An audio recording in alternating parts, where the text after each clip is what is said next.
আচ্ছা, happy with মামুনের message Mamun কিছু প্রশ্ন করেছেন, যার মধ্যে দুটি প্রশ্নের উনি সরাসরি উত্তর চেয়েছেন এবং একটি প্রশ্নের উনি বিচার চেয়েছেন। তো ডেফিনেটলি ওনাকে সেই প্রশ্নের উত্তরগুলো দেব।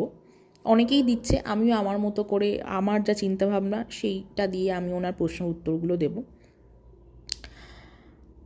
প্রথমে মিসেস মামুন, আপনি আপনার যে অল্প বয়সে বিয়ে হওয়াটা সেই বিষয়ে অনেকে কমেন্ট করেছেন এবং তার প্রতি উত্তরে আপনি একটা প্রশ্ন করেছেন, সেটা হচ্ছে কম বয়সে বিয়ে করে সংসার করাটা ভালো নাকি ঠিক বয়সে বিয়ে করে ডিভোর্স কিংবা দাম্পত্য কলহে নিজের জীবনটা শেষ করে দেওয়াটা ভালো।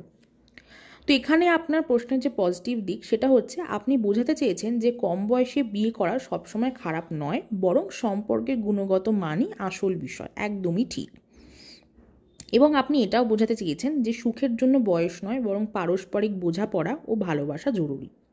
তবে আপনার প্রশ্নের কিছু নেগেটিভ দিকও আছে। প্রথমত, আপনি ভুল তুলনা করেছেন। আপনি দুটো চরমপন্থী পরিস্থিতির তুলনা করেছেন। সেটা হচ্ছে কম বয়সে বিয়ে করে সংসার করা ভার্সেস ঠিক বয়সে বিয়ে করে ডিভোর্স হওয়া বা দাম্পত্য কলহে জীবন নষ্ট হওয়া। কিন্তু বাস্তবতা হলো কম বয়সে বিয়ে করেও দাম্পত্য কলহ হতে পারে এবং ঠিক বয়সে বিয়ে সুখের হতে পারে। আপনার যদি তুলনা করতেই হতো তবে আপনার প্রশ্নটা ঠিক এমন হওয়া উচিত ছিল, বয়স নাকি সম্পর্কের গভীরতা দাম্পত্য সুখের জন্য বেশি গুরুত্বপূর্ণ। তারপরে আপনি টু সাম এক্সটেন্ট কম বয়সে বিয়ে হওয়াটাকে একটু হলেও প্রমোট করেছেন, ঠিক আছে, যেটা একেবারেই অনুচিত। তার কারণ আমাদের দেশ এবং আমাদের আশেপাশের অনেক দেশেই কম বয়সে বিয়ে বা 18-র নিচে বিয়ে আইনত নিষিদ্ধ, কারণ এতে কিশোর কিশোরীদের মানসিক ও শারীরিক পরিপক্কতা কম থাকে। আপনি এই দিকটা একেবারেই আলোচনা করেননি বা এই দিকটা পুরোপুরি আপনি নেগলেক্ট করে গেছেন, যার কারণে কিন্তু পুরো বিষয়টা আমার কাছে অন্তত ভীষণই একপেশে বলে মনে হয়েছে। তারপরে আপনি বলেছেন যে দাম্পত্য কলহ বা ডিভোর্সের যে বিষয়টা আপনি তুলে ধরেছেন, দাম্পত্য কলহ বা ডিভোর্স একেবারে নেতিবাচক কিছু নয়, বরং কিছু মানুষের জন্য সেটাই মুক্তির পথ হতে পারে, ঠিক আছে। সুখী দাম্পত্য মানেই শুধু দীর্ঘস্থায়ী বিয়ে নয়, বরং পারস্পরিক সম্মান, বোঝাপড়া ও মানসিক শান্তি ভীষণই গুরুত্বপূর্ণ। এমনও অনেক সম্পর্ক আছে যেখানে কিনা একটি পার্টনার আরেকটি পার্টনারকে ঠকাচ্ছে, বা ডোমেস্টিক ভায়োলেন্সের বিষয় আছে, অর্থনৈতিক অনেক সমস্যার সৃষ্টি হয়েছে।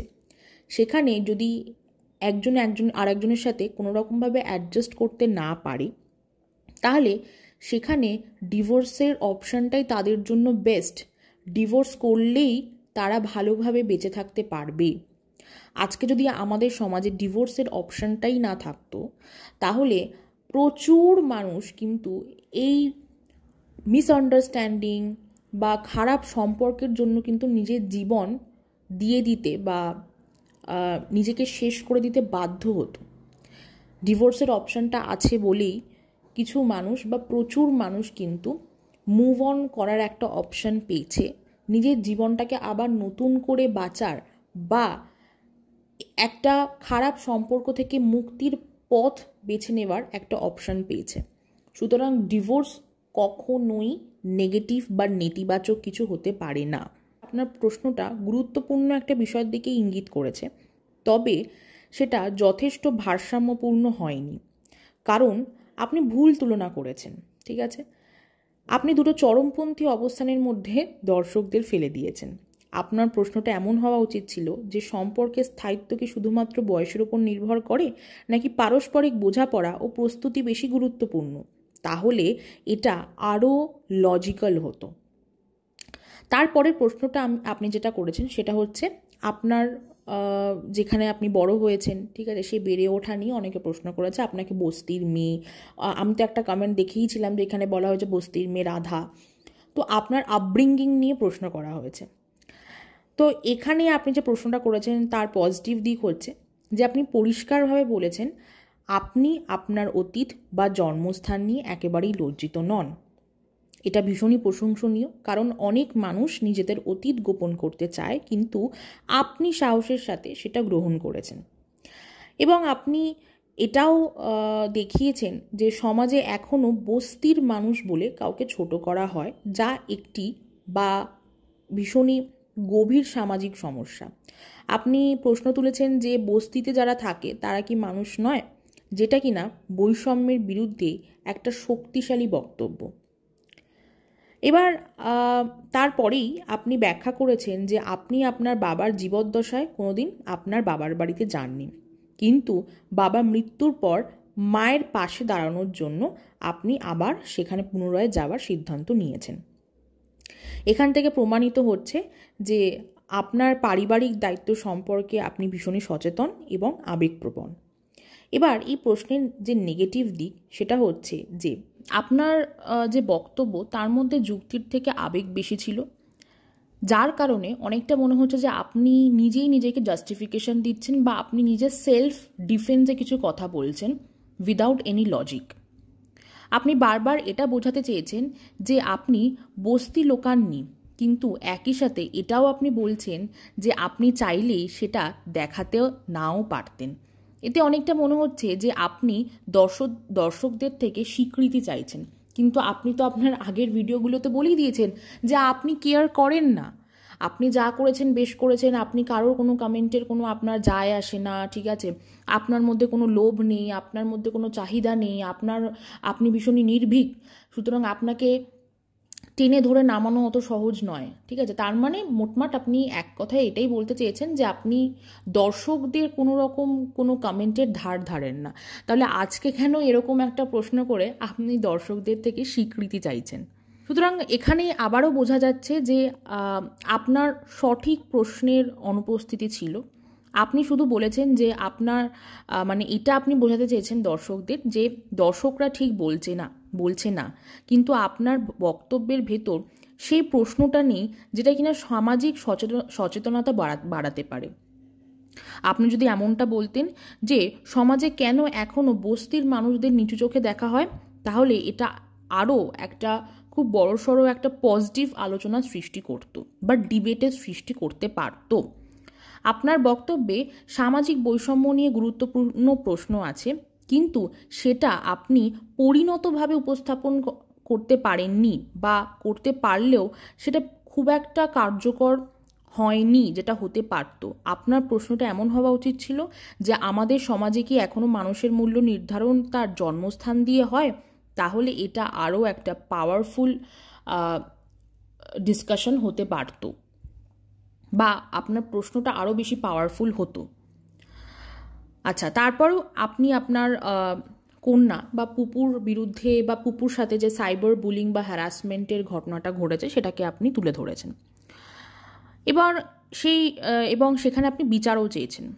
তো তার পজিটিভ দিকটা কি না, আপনি আপনার মেয়ের বিরুদ্ধে হওয়া অনলাইন হ্যারাসমেন্ট নিয়ে কথা বলেছেন, যা ভীষণই গুরুতর একটা বিষয়। একটা মেয়ে শুধু তার মায়ের ভিডিওতে মন্তব্য করায় তাকে অকথ্য ভাষায় আক্রমণ করা অবশ্যই অন্যায়। এবং তার পাশাপাশি আমাদের সমাজে যে ডাবল স্ট্যান্ডার্ড মেন্টালিটিটা চলে বয়স নিয়ে, সেটাও আপনি তুলে ধরেছেন। হ্যাঁ, এবং আপনি বলেছেন যে আমাদের সুবিধা অনুযায়ী সন্তানের বয়স কখনো বড় কখনো ছোট হয়ে যায়।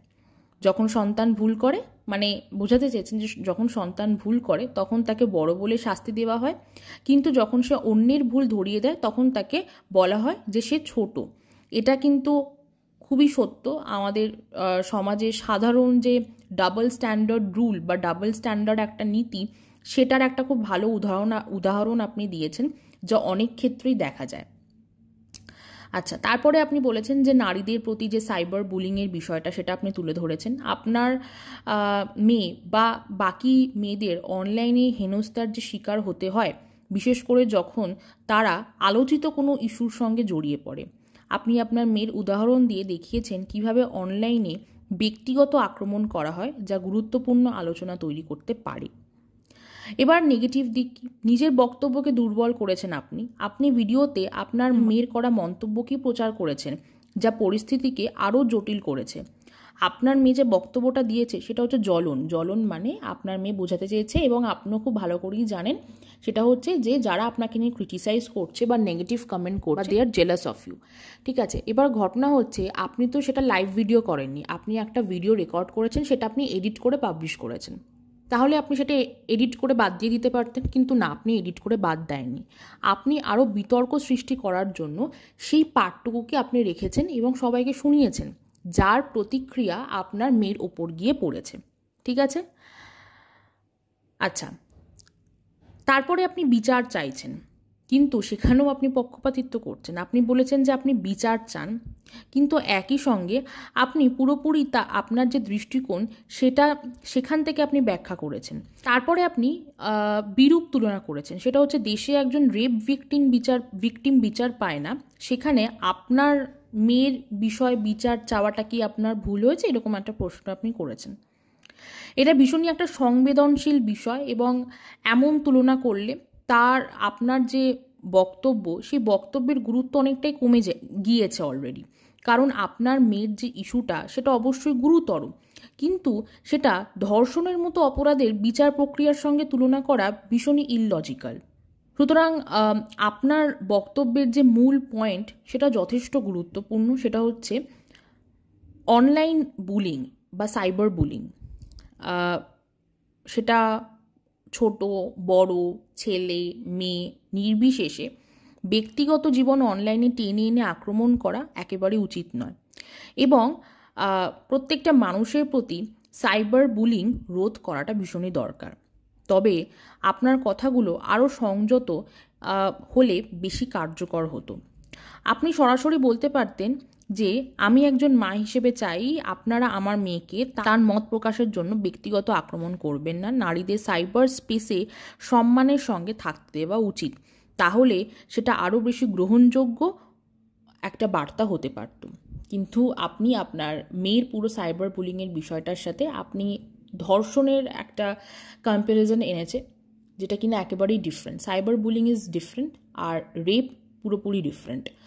দুটো ভিন্ন প্রকারের অপরাধ, দুটোকে কম্পেয়ার করে অবশ্যই আপনি আবারও আপনার প্রেজেন্টেশন স্কিলটা যে ঠিক কতটা নিম্নমানের হয়ে গেছে, সেটাই আপনি এক্সপ্রেস করলেন। এনিওয়েজ, আশা করছি আমি যে উত্তরগুলো দিলাম সেটা ঠিক কতটা ভুল বা ঠিক, অবশ্যই আমাকে কমেন্ট করে জানাবেন। আর সবাই খুব ভালো থাকবেন। ভিডিওটা এত অবধি থাকলো। Thank you.